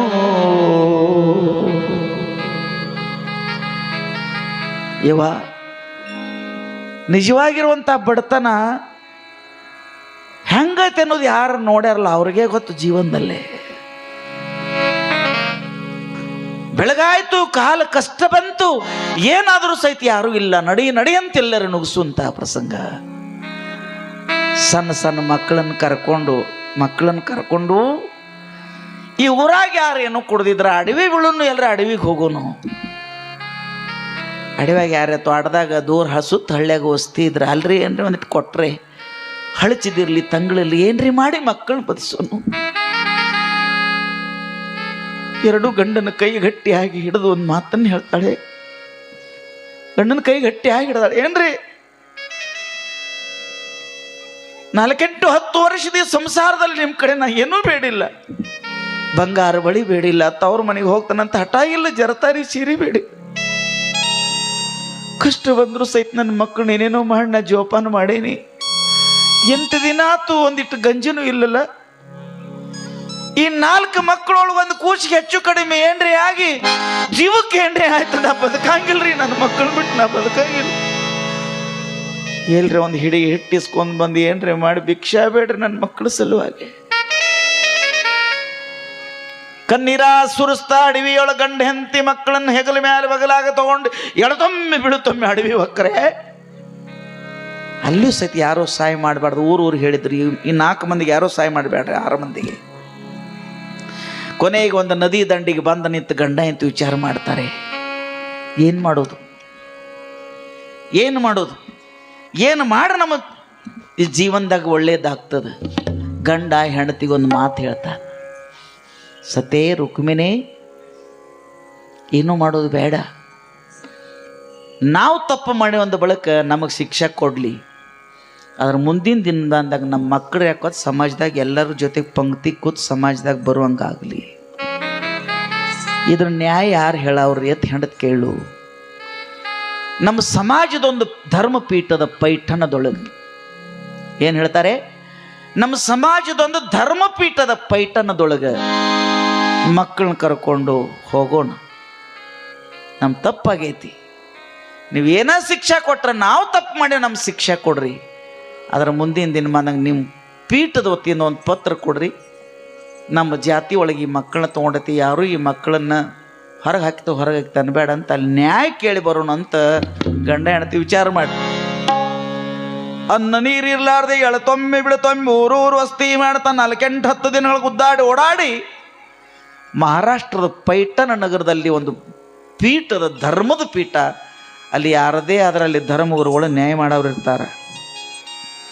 1000 ಮಂದಿ ಅಲ್ಲಿ ನ್ಯಾಯ ಹೇಳೋ ಸಲಕ್ಕೆ 1000 ಮಂದಿ ಅಲ್ಲಿ ಬಂದಿತ್ತು. ಮುಂಜಾನೆ ಸ್ನಾನ ಮಾಡಿ ಹರಕ ಬಟ್ಟಿ ತಗೊಂಡು ಆ ಧರ್ಮದ ಪೀಠದ ಎದುರಿಗೆ 4 ಮಕ್ಕಳನ್ನ ಕರ್ಕೊಂಡು ನ್ಯಾಯ ಕೇಳೋ ಸಲುವಾಗಿ ವಿಠೋಪಂತ ರುಕ್ಮಿಣಿ 4 ಮಕ್ಕಳು ಬಂದು ನಿಂತಾವು. ಸಣ್ಣ ಸಣ್ಣ ಕೂಸುಗಳ ಎಲ್ಲರ ಪಾಳಿಯಾಗಿ ಇವರು ಪಾಳಿ ಬತ್ತಂತೆ. ಕೈ ಮುಗಿದು ಕೇಳ್ತಾನೆ ವಿಠೋಪಂತ, ಗುರುಗಳೇ, ತಪ್ಪುಗಳು ಮನುಷ್ಯನಿಂದ ಆಗ್ತಾವ, ತಪ್ಪಾದಕ್ಕೆ ನಾ ತಪ್ಪು ಮಾಡಿದೇ ತಪ್ಪತ್ತು ಪ್ರಶ್ನೆನಿಲ್ಲ. ನಾವು ಗಂಡ ಹೆಂಡತಿ ಇಬ್ಬರು ಕೂಡೇನು, ನಾ ಬಿಟ್ಟೆ, ಮದುವೆ ಮಾಡ್ಕೊಂಡೆ, ಸನ್ಯಾಸ ತಗೊಂಡೆ, ಮತ್ತು ಗುರುಗಳ ಬೇಡಂದ್ರು ಮತ್ತೆ ಬಂದೆ, 4 ಮಕ್ಕಳು ಹಾಡದೆ. ನಾವು ಮಾಡಿದ ಏನೋ ತಪ್ಪಿದ್ರು ಸಹಿತ ಅದನ್ನು ಹೊಟ್ಟೆಯಾಗ ಹಾಕೋರಿ. ತಪ್ಪಿಗೆ ಶಿಕ್ಷೆ ಆಗ್ಬೇಕಾಗಿತ್ತಂದ್ರೆ ತಪ್ಪು ಮಾಡಿದ ಅವ್ರು ಶಿಕ್ಷೆ ಆಗ್ಬೇಕಲ್ಲ. ವಿಠೋಪಂತ ತಪ್ಪು ಮಾಡ್ಯ, ನಾವು ಗಲ್ಲಿಗೆ ಏರಿಸ್ರಿ. ಅದರ ನಿಷ್ಪಾಪಿಯಾಗಿರುವಂಥ ನನ್ನ ಹೆಂಡತಿ ಈ 4 ಮಕ್ಕಳು ಸಮಾಜದಲ್ಲಿ ಮುಖ ಎತ್ತಿ ಎಲ್ಲರೂ ಧರ್ಮದಿಂದ ಬಾಳಿ ಬದುಕಬೇಕು. ನಮಗೆ ನ್ಯಾಯ ಕೊಡಬೇಕು. ನೀವು ನ್ಯಾಯ ಕೊಡಬೇಕು ಅಂತ ತಿಳ್ಕೊಂಡು ಎಲ್ಲರೂ ವಿಚಾರ ಮಾಡಿದಾಗ ಅಲ್ಲೇನು ದೊಡ್ಡವ್ರು ನ್ಯಾಯ ಹೇಳಿಸೋಲ್ಲ ಮ್ಯಾಗ ಕೂತಿದ್ರು ನೋಡ್ರಿ, ಅವ್ರು ನ್ಯಾಯ ಮಾಡ್ತಾರೆ. ಒಂದು 10 ನಿಮಿಷ ಕಟ್ಟಿದ್ದು ಕೇಳಂಗೈತಿ. ಏನ್ರಿ ಮ್ಯಾಗ ಕೂತಿದ್ರಲ್ಲ ನ್ಯಾಯ ಹೇಳವ್ರು, ಅವ್ರು ನ್ಯಾಯ ಮಾಡ್ತಾರೆ. ಏನಪ್ಪ ವಿಠೋಪಂತ, ತಪ್ಪು ಮಾಡಿದೆಯಲ್ಲ, ತಪ್ಪು ಮಾಡಿದ ಅವ್ರ ಶಿಕ್ಷೆ ಆಗಬೇಕಲ್ಲ, ಅದನ್ನ ಇಲ್ಲ ಅನ್ನಕ್ಕೆ ಬರಂಗಿಲ್ಲ. ನೀವೇನ ಶಿಕ್ಷೆ ಕೊಟ್ರೆ ನಾವು ಶಿಕ್ಷೆಯನ್ನು ಅನುಭವಿಸ್ತೀವಿ ಅಂತ ಹೇಳ್ತಾರೆ. ಮಕ್ಕಳನ್ನ ಕರ್ಕೊಂಡು ನಿಂತಾನ, ಅವ್ರ ನ್ಯಾಯ ಹೇಳಾಕ ನಿಂತಾರೆ. ಎಲ್ಲ 1000 ಮಂದಿ ಅವ್ರ ಮುಖದ ಕಡೆ ನೋಡ್ಲಿಕ್ಕತ್ಯಾರ. ಸನ್ಯಾಸಿ ಆಗುದ್ರ ಮದುವೆ ಮಾಡ್ಕೊಂಡು ಯಾಕೆ, ಮದುವೆ ಆದೊಳಗೆ ಮತ್ತೆ ಸನ್ಯಾಸಿ ಆದೆ. ಸನ್ಯಾಸಿ ಇರಲಾರ್ದ ನಿಮ್ಮ ಗುರುಗಳು ಬೇಡ ಅಂದ್ರೆ ತಿಳ್ಕೊಂಡು ಮತ್ತೆ ಅದನ್ನು ತೆಗೆದಿಟ್ಟು ಮನೆಗೆ ಬಂದು ಮಕ್ಕಳ ಹಡೆದ್ಯಾಕೆ ನೀ ತಪ್ಪು ಮಾಡಿ ಮಾತಾಡಬೇಡ ಮತ್ತೆ ತಪ್ಪು ಮಾಡಿರ್ತಕ್ಕಂಥದ್ದು ಶಿಕ್ಷೆ, ತಪ್ಪು ಮಾಡಿರ್ತಕ್ಕಂಥವ್ರ ಶಿಕ್ಷೆ ಏನು ಕೊಡಬೇಕು? ಅವ್ರಂದ್ರೆ ನೀವು ಏನೂ ಕೊಟ್ರೆ ನಾವು ತೊಗೊಳಕ್ ತಯಾರದೀವಿ. ಪೀಠದ ಮ್ಯಾಗ ಕೂತಾರ ಒಂದ ಮಾತಂದ್ರು ಇದ್ರ ಸಲುವಾಗಿ ಏನೂ ಇಲ್ಲ. ನಿನ್ನ ಮಕ್ಕಳಿಗೆ ಸಮಾಜದಾಗ ನ್ಯಾಯ ಸಿಗಬೇಕಾಗಿತ್ತಂದ್ರೆ, ಅವ್ರೆಲ್ಲರ ಜೊತೆಗೆ ಮದುವೆ ಮುಂಜಿ ಕುಡತೊಳದ್ ಬಳಕೆ ಆಗ್ಬೇಕಾಗಿತ್ತಂದ್ರೆ ಒಂದ ಶಿಕ್ಷೆ. ಏನು ಶಿಕ್ಷೆ? ಗಂಡ ಹೆಂಡ್ರಿ ಇಬ್ರು ಕೂಡಿ ತುಂಬಿ ಹರಿಯುವಂತ ಹೊಳೆ ಐತಿಲ್ಲ, ಆ ಹೊಳೆ ಒಳಗೆ ಹಾರ್ಕೊಂಡು ನೀವು ಸತ್ತು ಹೋಗ್ಬೇಕು. ನಿಮ್ಮ ಮರಣ ದಂಡನೆ ಒಂದೇ, ನೀವು ಸತ್ತು ಹೋದ ಬಳಿಕ ನಿಮ್ಮ ಮಕ್ಕಳು ನಾವು ಸಮಾಜದೊಳಗೆ ತಗೋಬೇಕು.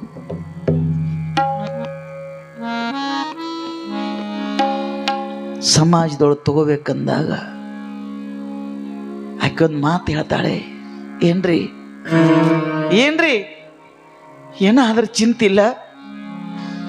ಒಬ್ಬ ಜ್ಞಾನಿ, ಒಬ್ಬ ಮಹಾತ್ಮ ತಿಳಿದಂತ ವಿಠೋಪ್ ಅಂತ ಯಾವಾಗೂ ಸಾಯ್ಬಾರ್ದು. ನನ್ನ 4 ಮಕ್ಕಳು ಅದಾವ, ಅಪ್ಪನ ಆಸರೆ ಮಕ್ಕಳಿಗೆ ಬೇಕು, 4 ಮಕ್ಕಳು ಅದಾವ. ನ್ಯಾಯ ಸಿಗ್ತಿತ್ತು ನಿಮ್ಮ ಒಬ್ಬರಿಗಾಗಿ ಅಂತಂದ್ರೆ ನಾನೇ ನಿಮ್ಮ ಮದುವೆ ಮಾಡ್ಕೊಂಡು ಬರ್ತಿದ್ರೆ ಇದು ಕಷ್ಟ ಆಗ್ತಿದ್ದಿಲ್ಲ. ನಾನೇ ಹೊಳಿ ಹಾರ್ತೀನಿ, ಮಕ್ಕಳು ತಗೊಂಡಿವಿ. ಹೆಂಡತಿ ಕಣ್ಣೀರು ವರ್ಷ ಒಂದು ಮಾತಂದ ಹುಚ್ಚಿ, ಆಕಳಿದ್ದಲ್ಲಿ ಕರು ಇರಬೇಕು, ತಾಯಿದ್ದಲ್ಲಿ ಮಕ್ಕಳು ಇರಬೇಕು. ಒಬ್ಬ ಗನಸು ಮನುಷ್ಯ ಏನೂ ಮಾಡಲಿಕ್ಕೆ ಸಾಧ್ಯ ಇಲ್ಲ. ಆಕಳಿದ್ದಲ್ಲಿ, ನನ್ನ ಕಡೆ ನೋಡ್ರಿ, ಆಕಳಿದ್ದಲ್ಲಿ ಕರು ಇರಬೇಕು, ತಾಯಿದ್ದಲ್ಲಿ ಮಕ್ಕಳಿರಬೇಕು. ಮಕ್ಕಳ ತಗೊಂಡು ಎಲ್ರಿ ಇರ್ಬೇ, ನಾನೇ ತಪ್ಪು ಮಾಡಿದ, ನಾ ಹೊಳೆ ಹಾರ್ತ ನಮಸ್ಕಾರ ಮಾಡಿ ಮಕ್ಕಳನ್ನು ಕರ್ಕೊಂಡು ಕಣ್ಣೀರು ಸುರಿಸ್ತಾ ಬರ್ತಾ ಇದ್ದಾರೆ. ಅವ್ರೊಂದು ಪತ್ರ ಕೊಟ್ರು, ಗಂಡ ಹೆಂಡತಿ ಹೊಳೆ ಹಾರ್ಕೋಬೇಕು. ಗಂಡನ ಕಣ್ಣೀರು ವರ್ಷ ಒಂದು ಮಾತನ್ನ ಹೇಳ್ತಾಳೆ, ಹೆಂಡತಿ ತಲೆ ಮೇಲೆ ಕೈ ಇಟ್ಟ, 7 ಜನ್ಮದಲ್ಲಿ ನೀನು ಕೈ ಬಿಡೋದಿಲ್ಲ. ಸುಖ ದುಃಖ ಏನು ಬಂದರೂ ಸಹಿತ ನಿನ್ನ ರಕ್ಷಣೆ ಮಾಡ್ತಾನಂತ ನಾ ಅಗ್ನಿಗೆ ಸಾಕ್ಷಿ ಕೊಟ್ಟನ ನೀ ತಗೊಂಡೆ. ನನ್ನ ಕೈ ಹಿಡೋದ್ರಿಂದ ಇಂಥ ಶಿಕ್ಷೆ ಬತ್ತಲ್ಲ. ದಾರಿ ಒಳಗೆ ಹೋಗುತ್ತಾಗ ಯಾವ್ರೇ ಒಂದು ದೇವ್ರ ಸಿಕ್ಕತ್ತಂದ್ರೆ ಗುಡಿ ಸಿಕ್ಕರಲ್ಲಿ ನಮಸ್ಕಾರ ಮಾಡು ರುಕ್ಮಿಣಿ. ದೇವರಿಗೆ ಕೈ ಮುಗಿದು ಬೇಡಕೋ, 100 ಜನ್ಮ ಕೊಡೋ ದೇವ್ರೆ. ಅದ್ರ ವಿಠ್ಠಲ ಪಂತನಂತ ಗಂಡ ಇನ್ನೊಮ್ಮೆ ಬೇಡ. ಯಾಕೆ ಅಂದ್ರೆ ನನ್ನಿಂದ ಸುಖ ಆಗಿಲ್ಲ, ನಿನಗೆ ಸುಖ ಆಗಿಲ್ಲ. 1000 ಜನ ಬಂದರೂ ಕೂಡ ಆತ್ಮರಾಮನಂತ ಅತ್ತಿ ಮಾವ ಇರಬೇಕು. ದೇವ್ರಂತ ನನ್ನ ಗಂಡ ನೀವೇ ನನ್ನ ಪತಿಯಾಗಿ ಕುಂಕುಮ ಹಚ್ಚಬೇಕು. ಇಟ್ಟೆಲ್ಲ ಮಾಡಿ ಎಳ್ಕೋತ ಬಂದ್ರು. ಊರಾಗಿಂದ ಹೊರಗೆ ತೆಗೆದಿದ್ರಿ. ಊರು ಹೊರಗೆ ಒಂದು ಗುಡಿಸಲಿತ್ತು. ಶ್ರಾವಣ ಕಾಲ ಮಾಸ ಹೊತ್ತು ಮುಳುಗಿ ಬಂದಾರ. ಇಬ್ಬರು ವಿಚಾರ ಮಾಡ್ತಾರೆ, ಇವತ್ತು ಹೊಳೆ ತುಂಬಿತ್ತು, ಹೊಳೆಯಾಗ ಹಾರ್ಕೋಬೇಕಂತ. ಜಗಳಾಡ್ತಿದ್ರು ರಾತ್ರಿ. ನೀ ಕುಸ್ಗಳ ಕಡೆ ಇರು, ಪರದೇಶ ಆಗ್ತಾವ ಮಕ್ಕಳ, ನೀವು ಗನಸು ಮಕ್ಕಳಿರಂತ ಇಬ್ರು ಚರ್ಚೆ ಮಾಡೋ ಹೊತ್ನ್ಯಾಗ ಎಲ್ಲ ಮಕ್ಕಳು ಮನ್ಕೊಂಡಾವ.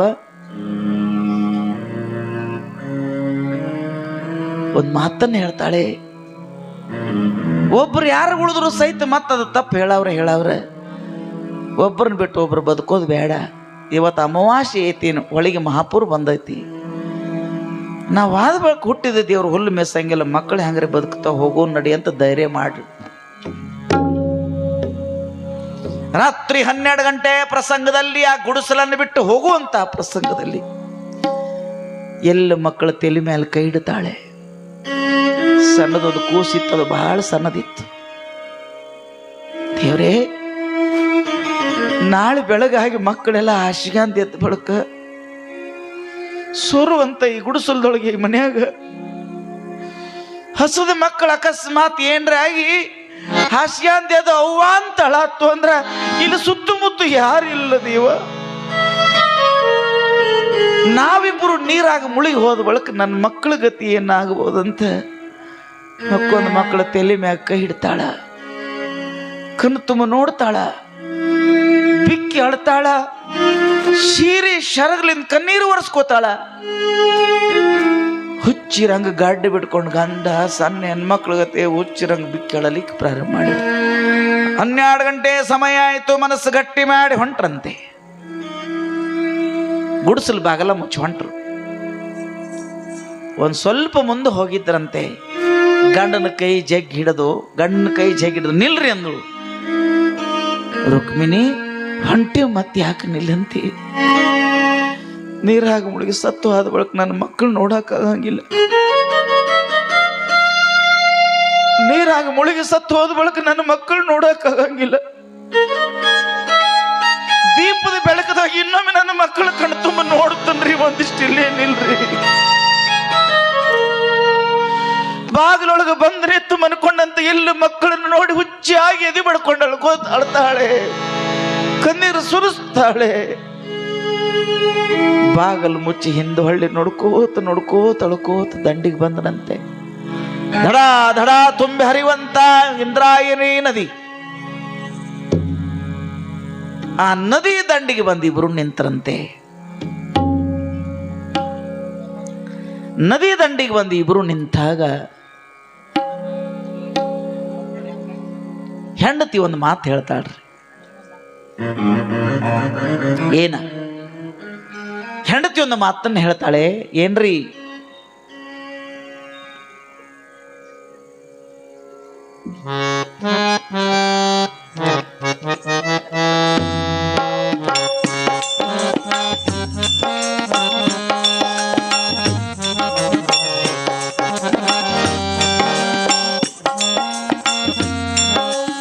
पार्वते पते शिव हर महादेव सद्गुरुनाथ महाराज की जय. ತುಂಬಿ ಹರಿವಂತ ನದಿ. ರಾತ್ರಿ 12 ಗಂಟೆ ಸಮಯ. ಮುತ್ತಿನಂತ 4 ಮಕ್ಕಳನ್ನ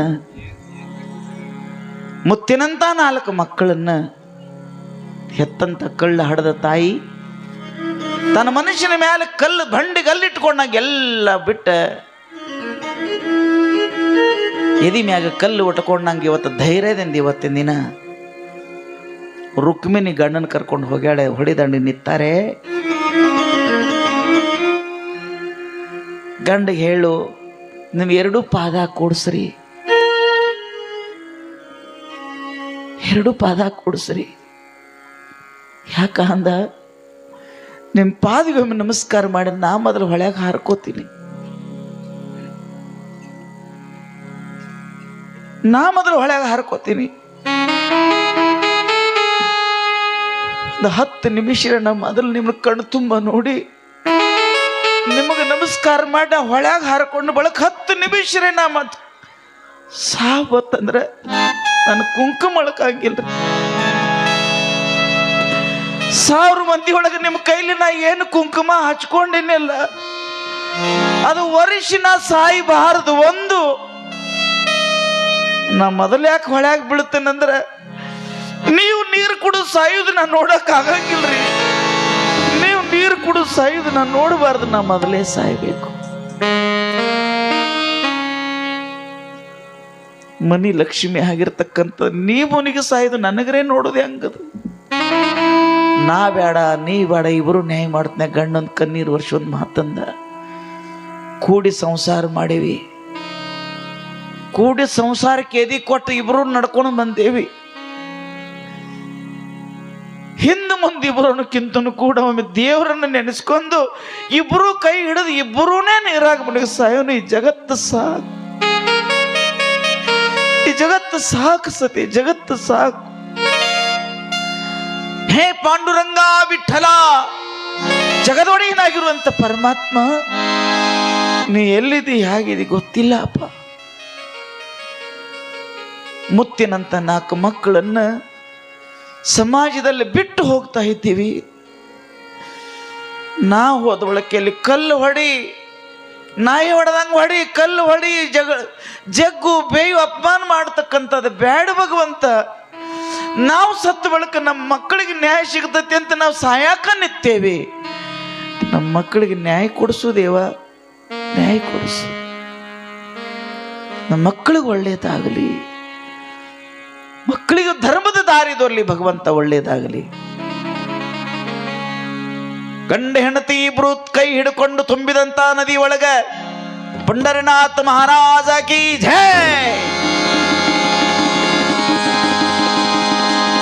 ಒಂದು ಸಲ, ಎರಡು ಸಲ, ಮೂರನೇ ಸಲ ನೀರೊಳಗೆ ಮುಳುಗಿ ನೀರೊಳಗೆ ನೀರು ಪಾಲಾಗಿ ತಂದೆ ತಾಯಿಗಳ ಪ್ರಾಣ ಕೊಡ್ತಾರೆ.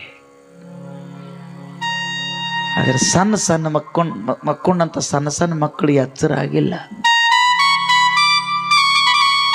ನಿಮ್ಗೊಂದು ಗೊತ್ತಿರಲಿ, ಹೊಟ್ಟಿ ಊಟ ಇರದಿದ್ರು ಸಹಿತ ಅವನು ಸೀರಿ ಶರಗದ ಏನ ಕಾವು ಐತೆಲ್ಲ ಮಕ್ಕಳನ್ನ ಜೋಪಾನ ಮಾಡಿದ್ರಿ. ಒಂದು ಗುಬ್ಬಿ ಸಹಿತ ನಾಲ್ಕು ಸಣ್ಣ ಬದುಕಬೇಕಾಯ್ತರ. ಅವ್ವ ಮಕ್ಕಳ ಮ್ಯಾಗೆಲ್ಲ ತನ್ನ ರೆಕ್ಕಿ ಮುಚ್ಕೊಂಡು ತಾ ಬಿಸಿಲಾಗ ಕೂತ ರೆಕ್ಕಿ ಒಳಗೆ ಮಕ್ಕಳನ್ನ ಕಟ್ಕೊಂಡು ಬದುಕ್ತದೆ. ನಾವ್ರೇ ಮನುಷ್ಯರ ಜನ್ಮದಾಗ ಹುಟ್ಟಿದ ಬಂದ ಬಳಕ ಯಾರೋ ಮಾಡಿದಂಥ ನ್ಯಾಯಕ್ಕೆ ಅವ್ವ ಅಪ್ಪನ ನೀರು ಪಾಲಾದ ಬಳಕ ಬಂಗಾರಂತ ಈ 4 ಮಕ್ಕಳದವಲ್ಲ, ಸಮಾಜ ಈ ಮಕ್ಕಳಿಗೆ ಏನೇನು ಹಿಂಸಾ ಕೊಡ್ತಾರ, ಆ ಮಕ್ಕಳು ಎಷ್ಟು ಕಣ್ಣೀರು ಸುರಿಸ್ತಾವ. ಈ ಪ್ರಶ್ನೆ ರೀ, ಈ ಪ್ರಶ್ನೆ ಕೂತ್ರ ನಾಳೆ ಅಂತೂ ಕೇಳ ಕಣ್ಣೀರಲ್ಲ, ಕಣ್ಣೀರು ಹರಿಬೇಕಾ ಕುಸುಗೊಳ್ದು ಏನೇನು ವನವಾಸ. ಅವು ಅಪ್ಪ ತೀರಿ ಹೋದ್ರು, ಮಕ್ಕಳಿನ ಮಕ್ಕೊಂಡವು. ನೀರ ಮೀನಂದು ಹೋಗದಂಗೆ ಈ ತಂದೆ ತಾಯಿ ಬಿಟ್ಟು ಹೋದಾಗ ಮಕ್ಕಳಿಗೆ ಏನೇನೋ ಬರೋದೈತಿ. ಆದ್ರೆ ಅವರ ಮಕ್ಕಳು 4 ಮಂದಿ ಸಂತರಾಗ್ತಾರ. ಜಗತ್ತು ಅವ್ರು ಬಂದು ಒಂದಿನ ಕಾಲ ಮ್ಯಾಗ ಹೊಳ್ಳಾಡ್ತೈತಿ. ಅದು ಹೆಂಗೆ ಅನ್ನೋದು ನಾಳೆ ಸಾಯಂಕಾಲ ನಮಸ್ಕಾರ.